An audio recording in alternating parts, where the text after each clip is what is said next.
नमस्कार। कानूनी जानकारी के कार्यक्रम में हमारे साथ अधिवक्ता श्रीमान रमाकांत चौधरी जी मौजूद हैं और हम आपसे ही इस कार्यक्रम में चाहेंगे कि जानकारी आप प्रस्तुत करें। जी बहुत बहुत धन्यवाद बड़े भाई अधिवक्ता राजेंद्र अग्निहोत्री जी को, जिन्होंने मुझे इस बेहतरीन कार्यक्रम में अवसर दिया।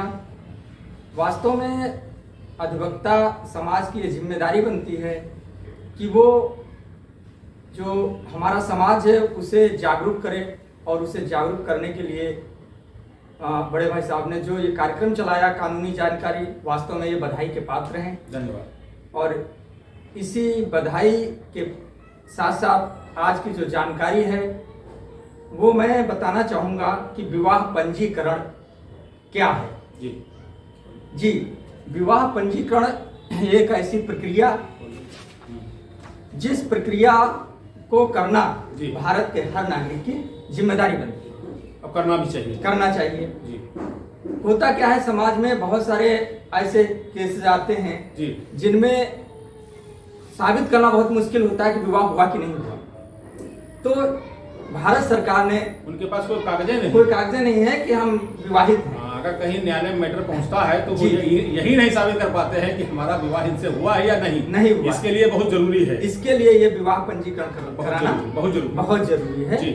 तो इसकी प्रक्रिया क्या है, और इससे बड़ा है, इसकी प्रक्रिया बहुत सरल है, बहुत ही आसानी से इसे कराया जा सकता है। बिल्कुल। इसके लिए सबसे जो अहम बात है वो ये है कि यह पंजीकरण शादी नहीं कराता है। इस पंजीकरण को कराने का मतलब शादी होना नहीं माना। शादी मतलब ये नहीं कराएगा, मतलब शादी जो हुई है यानी पहले से। जी, उसका ये प्रमाण पत्र है। जी, यह पंजीकरण हिंदू विवाह अधिनियम 1955 या विशेष विवाह अधिनियम 1954 के अंतर्गत आता है। बिल्कुल। इसके लिए सबसे अहम बात यह है कि यह विवाह प्रमाण पत्र तभी जारी होगा जब पहले से जोड़ा विवाहित होना चाहिए। जी। अगर बिना विवाह के सीधे पंजीकरण कोई कराता है तो पंजीकरण नहीं माना जाएगा, होगा ही नहीं। जी। तो इसमें जो सबसे महत्वपूर्ण बात आती है कि इसके लिए पात्रता क्या है। जी, बिल्कुल सही। इसके लिए क्या क्या दस्तावेज हैं और इसके आवेदन करने की पूर्ण प्रक्रिया क्या है, और इससे लाभ क्या है, इन तमाम विषयों पर हम चर्चा करेंगे। तो सबसे पहली बात तो कि इसके लिए पात्रता क्या है। सही। इसके लिए पात्रता यह है जिस जोड़े का विवाह हुआ है उसकी पुरुष की आयु 21 वर्ष जैसा कि हमारे संविधान के अनुसार है। बिल्कुल। और महिला की आयु 18 वर्ष होनी चाहिए, इससे कम ना हो, इससे कम नहीं होनी चाहिए। दोनों पहले से विवाहित होनी चाहिए, उनका पहले से ही कहीं विवाह हो चुका हो। और एक और इसका पॉइंट आता है आगे कि दोनों भारत के निवासी होने चाहिए। अगर कहीं विदेश में कोई विवाह करके लाया है तो वहां से नो ऑब्जेक्शन सर्टिफिकेट होना चाहिए। बिल्कुल सही। तो ये इसकी पात्रता है। अब इसमें जो महत्वपूर्ण दस्तावेज लगेंगे ये बहुत महत्वपूर्ण है। जी, बताएं। सबसे पहला तो वर और वधू दोनों के आधार कार्ड होने चाहिए। दोनों के आधार कार्ड होने चाहिए। फिर दोनों के आयु प्रमाण पत्र भी चाहिए। आयु प्रमाण जैसे मार्कशीट वगैरह, जैसे मार्कशीट जो आयु को साबित करें कि हाँ ये 18 के हैं और ये 21 के हैं। इसके साथ जहां पर निवास कर रहे हो उसका एक मतलब निवास प्रमाण पत्र, रेजिडेंस। और ये भी जरूरी है कि जिस जगह निवास कर रहे हो वहीं पंजीकरण, मतलब कहीं दूसरी जगह नहीं करा सकते हैं, दूसरी अदर डिस्ट्रिक्ट में नहीं करा सकते। हाँ, आयु प्रमाण पत्र के साथ साथ उसके सहित मतलब कम से कम 3 आईडी होनी चाहिए। 3 आईडी पहचान पत्र हो सकता है, पैन कार्ड हो सकता है, और ड्राइविंग लाइसेंस हो सकता है, और बैंक पासबुक, जो भी दस्तावेज हैं जो पहचान कर सकते। कम से कम 3 आईडी होनी चाहिए आयु प्रमाण पत्र सहित। फिर पासपोर्ट साइज के दो कम से कम फोटो, वरना 3 लगते हैं लेकिन 2 होने चाहिए, 2 तो लगेंगे। लड़का और लड़की, एक लड़के के 2 फोटो और लड़की के 2 फोटो। नोट करते चलिए जी। पासपोर्ट साइज के 2 फोटो होने बिल्कुल जी। और एक फोटो विवाह का कम से कम पोस्ट कार्ड साइज विवाह जो का विवाह पूर्व में आपका हुआ है, वो चाहे मंदिर में हुआ हो, चाहे घर पर हुआ हो, चाहे स्टेज पर हुआ हो, विवाह का एक फोटो जिसमें दोनों लोग होने चाहिए, मतलब ऐसा लगे कि हाँ विवाह हुआ है जी। इसके साथ में तहसील से ही या कहीं जहां भी व्यवस्था उपलब्ध हो 2 शपथ पत्र 10 रुपए के स्टाम्प पेपर पर, दो शपथ पत्र, एक लड़के की तरफ से एक लड़की की। उसमें क्या लिखा जाता है? उसमें लिखा जाता है कि मैं फला फला व्यक्ति फला जगह का निवासी हूँ, फला डेट में हमारा विवाह इनके साथ संपन्न हुआ, इसके पूर्व में मेरा कोई विवाह नहीं हुआ, पहला विवाह हमारा, ये पहला विवाह हमारा। बिल्कुल ठीक जी। अच्छा, और एक और महत्वपूर्ण दस्तावेज है कि एक विवाह प्रमाण पत्र चाहिए यदि किसी संस्था द्वारा विवाह कराया गया इससे पहले। जैसे कहीं मंदिर में संस्थाएं कराती हैं, लोग मंदिर में शादी कर लेते हैं, जो वैलिड संस्था हो, हाँ वैलिड संस्था हो, वहां से प्रमाण पत्र जारी होता है, वो प्रमाण पत्र होना चाहिए, लग जाए। या फिर ऐसे ही किसी मंदिर में विवाह कर लिया जी, और उसके पास कोई ऐसा दस्तावेज नहीं है, तो ग्राम प्रधान अपने प्रमाण पत्र पर पैड पर लिख करके विवाह प्रमाण पत्र, अगर शहर का है तो सभासद या नगर पालिका अध्यक्ष लिख कर देगा। बिल्कुल। और इसके साथ साथ विवाह का निमंत्रण कार्ड, अच्छा वो साथ में लगेगा, प्रिंटेड जो हो वो प्रिंटेड है, तो उस समय छपा था, उसी डेट का होना चाहिए। ठीक। इतने दस्तावेज इकट्ठे करके फिर 2 आवेदन फार्म लेने होते हैं। अच्छा, 2 आवेदन फार्म जो वहीं से मिल जाएंगे कहीं। खैर वैसे तो माध्यम यह है कि जहाँ तहसील है वहां पर तमाम विक्रेता ऐसे हैं, स्टाम्प विक्रेता भी रखते हैं, लोकवाड़ी वाले रखते हैं, तो वहां से 2 आवेदन फार्म ले लीजिए, फिर उन फार्मों को कंप्लीट कर लीजिए, भरने हैं उसमें पूरा जिस हिसाब से लिखा उसमें भरते चले जाइए। अर्थात 2 सेट तैयार करने, 2 सेट तैयार करने जिसमें उपरोक्त बताए गए दस्तावेज दोनों सेटों में लगेंगे।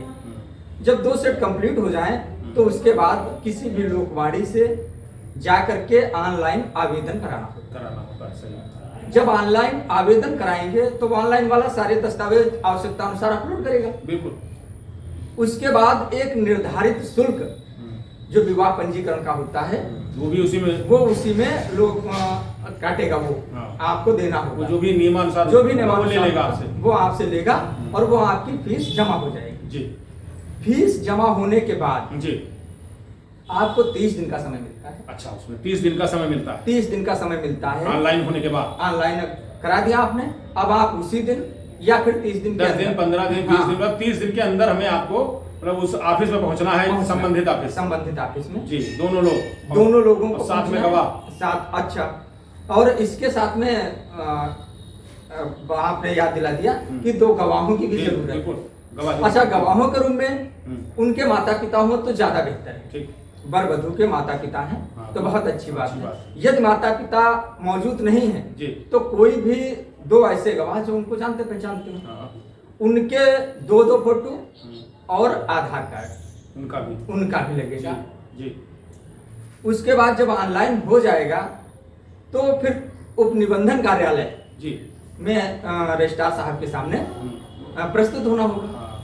रजिस्ट्रार साहब दोनों व्यक्तियों के बयान लेंगे, जैसे पत्नी के बयान लेते हैं, पूछा जाता है, स्पष्ट कर लेते हैं वो। हाँ, ये प्रक्रिया क्योंकि ऐसा तो नहीं कोई जोर दबाव नहीं कराया जा रहा। बिल्कुल सही।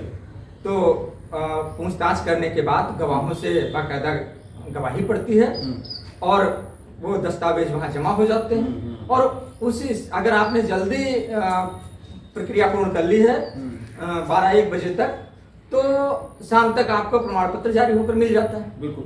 और यदि आप देर से करते हैं तो दूसरे दिन आपको विवाह प्रमाण पत्र मिल जाएगा। ये विवाह प्रमाण पत्र प्राप्त करने की बहुत ही आसान सरल प्रक्रिया है। बहुत सही। इसमें कोई भी मेहनत का कार्य नहीं, और मैं ये समझता हूँ कि हर विवाहित व्यक्ति को पंजीकरण कराना अनिवार्य, करा लेना चाहिए। इससे फायदे क्या हैं ये भी बहुत जरूरी है। बिल्कुल, बताइए। इससे फायदा यह है, सबसे ज्यादा फायदा ये विवाह पंजीकरण इसलिए व्यवस्था की गई कि महिलाओं को बहुत समस्या होती थी। जैसे अभी कई केस देखने में आते हैं कि पुरुष ने दूसरी शादी कर ली और दूसरी शादी जा करके कोर्ट में कर लिया, पहले वाली पत्नी ये साबित ही नहीं कर पा रही है कि हमारा विवाह इनसे हुआ क्योंकि कागज उसके पास कागज नहीं, तमाम दस्तावेज जुटाती घूम रही है। हाँ। यदि विवाह पंजीकरण है तो अन्य दस्तावेज की जरूरत नहीं, वो तो पंजीकरण तो ऑनलाइन है। तो इसके लिए विवाह प्रमाण पत्र के माध्यम से महिलाओं के साथ घरेलू हिंसा नहीं होती। हाँ बिल्कुल सही, उसमें उसे लाभ मिलेगा, राहत मिलेगा। बाल विवाह पर रोक लगेगी। सवाल नहीं, जब हम 18 साल 21 साल हमारा पहले से जब क्लियर कट लेके चल रहे तो बाल विवाह होने का सवाल बाल विवाह होने का सवाल नहीं है जी। धोखाधड़ी, जैसे अभी हमने बताया ना कि वो एक बीवी के होते दूसरी बीवी विवाह कर लिया और पहले वाली नहीं कर पा रही, हाँ परेशान घूम रही है। बिल्कुल बिल्कुल। तो घरेलू हिंसा, बाल विवाह, धोखाधड़ी, तलाक जैसी तमाम परेशानियों से महिलाओं को मुक्ति मिलेगी। और ये भी रहेगा कि कई बार ये होता है कि पति की संपत्ति पति के मरने के बाद महिलाओं को ये साबित करने में कई बार ऐसे केस आते हैं, बहुत मुश्किल होती है कि ये हम इनकी पत्नी है, वो बेचारी, देखा आपने भी देखा होगा कई ऐसे लोग आते हैं, ऐसे आते हैं अब उनके पता चलता नहीं कर पाते, 2 पत्नियां हैं, दोनों दावेदार हो गए, नहीं पत्नी है तो कहीं बन के आ गए। जब हमारा ऑलरेडी सब रिकॉर्डेड होगा तो सवाल नहीं, तो हमारा स्पष्ट हो जाएगा। तो महिलाओं के अधिकारों की सुरक्षा पूर्ण बहुत सही। नहीं, महिलाओं का भी है और पुरुष का भी है। इसके तमाम जगह लाभ, जैसे नॉमिनी कहीं बनाना है उनको भी तो इसमें लाभ है। बिल्कुल, दोनों को लाभ और महिला दोनों को लाभ है।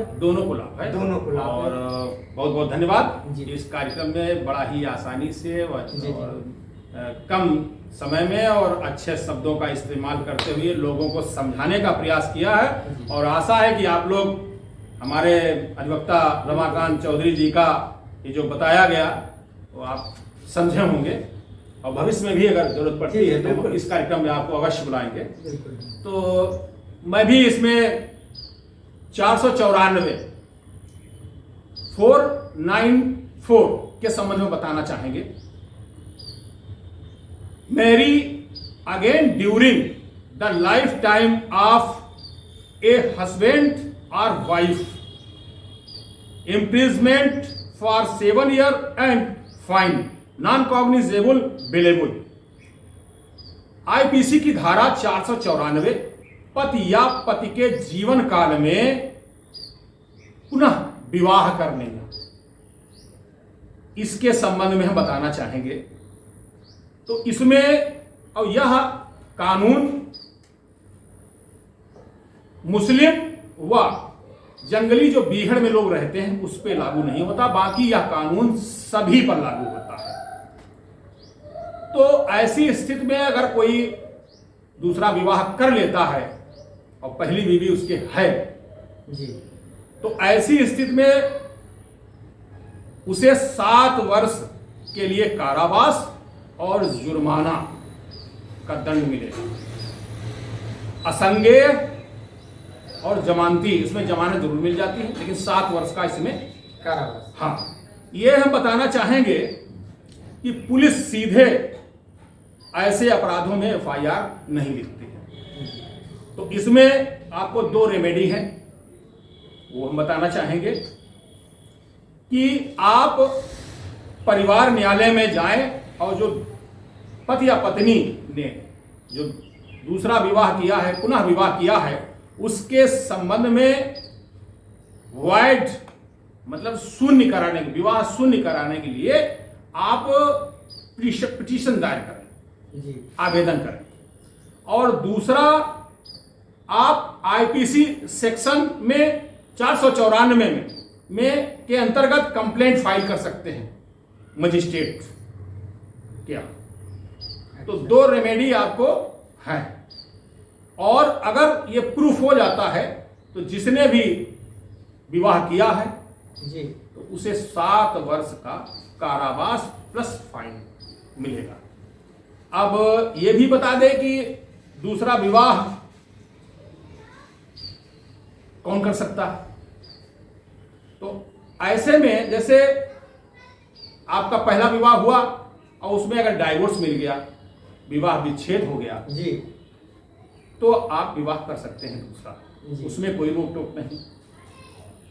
या पति या पत्नी दोनों में से कोई किसी की मृत्यु हो चुकी हो तब आप दूसरा विवाह कर सकते हैं।